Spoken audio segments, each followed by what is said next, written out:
Welcome to Rishi Shanvi YouTube channel. ఈరోజు మనము అలసందలతోటి గారెలు చేసుకోబోతున్నామండి. దానికోసం ముందు రోజే నానబెట్టుకున్నటువంటి అలసందలు శుభ్రంగా కడుక్కొని మిక్సీ గిన్నెలో వేసుకోవాలి. ఈ మిక్సీ గిన్నెలో వేసుకున్న తర్వాత అందులోనే కట్ చేసినటువంటి అల్లం, పచ్చిమిర్చి వేసుకొని కోర్స్గా గ్రైండ్ చేసుకోవాలి.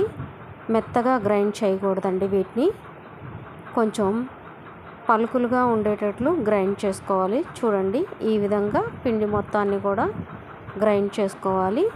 ఆ తర్వాత ముందుగా ఒక కడాయి తీసుకొని ఆ కడాయిని స్టవ్ మీద పెట్టేసి, చూడండి పిండి కలుపుకునే పద్ధతి. ఇందులోనే కొత్తిమీర, కరివేపాకు, పుదీనా ఈ మూడింటిని వేసి కొంచెం సాల్ట్ వేసి పిండి మొత్తాన్ని కూడా కలుపుకోవాలి. ఇలా కలుపుకున్న తర్వాత మనం ముందే కడాయి పెట్టుకున్నాం కదండి, ఆ కడాయిలో నూనె అంతా కూడా వేడయ్యేంత వరకు హీట్ చేసుకోవాలి. అలా హీట్ అయిన తర్వాత ఒక నిమ్మకాయ సైజు అంతా పిండిని తీసుకొని మన అరచెయ్యి తడుపుకొని దాని మీద పిండిని పల్చగా ప్రెస్ చేసుకొని దాన్ని తీసి అలా ఆ విధంగా ఆయిల్లో వేసుకోవాలండి. ఇలా మొత్తం కూడా ఆయిల్లో వేసుకోవాలి. ఇవన్నీ మధ్య మధ్యలో కలుపుతూ ఈవెన్గా ఫ్రై చేసుకోవాలి. చూడండి ఏ విధంగా ఉడుకుతున్నాయో. ఈ విధంగా మొత్తాన్ని కూడా వేసుకోవాలి. వేసుకొని ఒక గరిటెతోటి వీటిని తిప్పుకుంటూ ఉండాలి. అప్పుడే మనకి అన్నీ కూడా సమానంగా ఉడుకుతాయి. చూడండి, ఈ విధంగా తిప్పుకుంటూ ఉండాలి.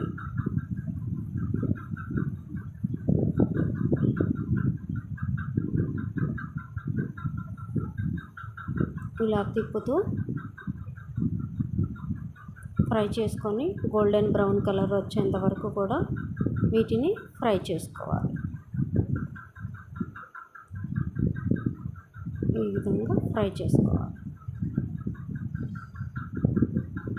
ఇలా అన్నీ వేగినాయి అనుకున్న తర్వాత స్ట్రైనర్ తీసుకొని స్ట్రైనర్ సహాయంతో వీటిని బయటికి తీసుకోవాలి.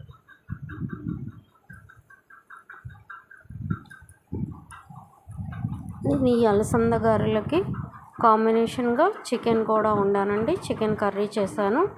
చికెన్ కర్రీ అలసంద గారెల కాంబినేషన్ సూపర్ ఉంటుంది. ఈ మధ్యకాలంలో నాన్ వెజ్ అనేది చేయలేదండి. వినాయక చవితి సందర్భంగా నిన్నే నిమజ్జనాలు అయిపోయినాయి.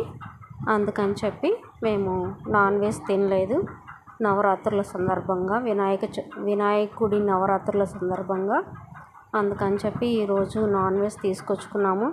చూడండి, ఇంకో స్టవ్ మీద చికెను కర్రీ చేస్తున్నాను. దీని మీద గారెలు వేసుకుంటున్నాను. ఇలా గారెలు వేసుకుంటూ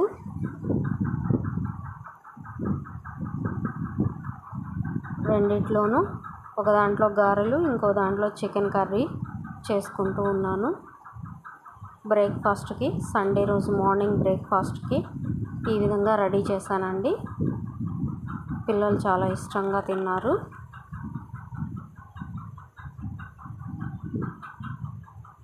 టేస్ట్ అయితే సూపర్ ఉన్నాయండి.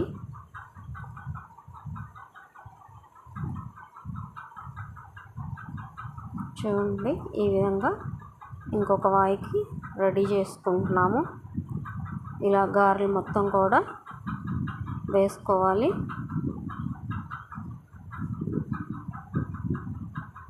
ఇలా మొత్తం వేసుకున్న తర్వాత వాటన్నిటిని కలుపుకుంటూ ఫ్రై చేసుకోవాలి.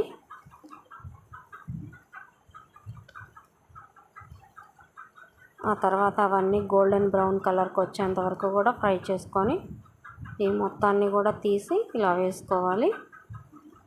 ఈలోపు చికెన్ ఉడుకుతూ ఉందండి. చికెన్ కర్రీ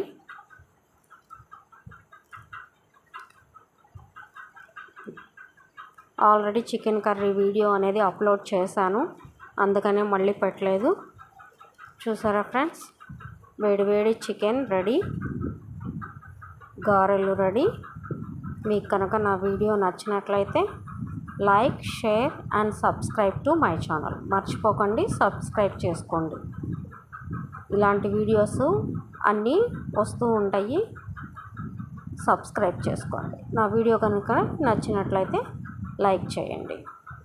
చూడండి, మాకు ఇలా అందరం కలిసి తినడం అనేది అలవాటు. ఇలా పిల్లలకి మా వారికి పెట్టిస్తాను. తిని ఎలా ఉన్నాయో టేస్ట్ చెప్పారు, బాగుందని చెప్పారు. Like, share and subscribe.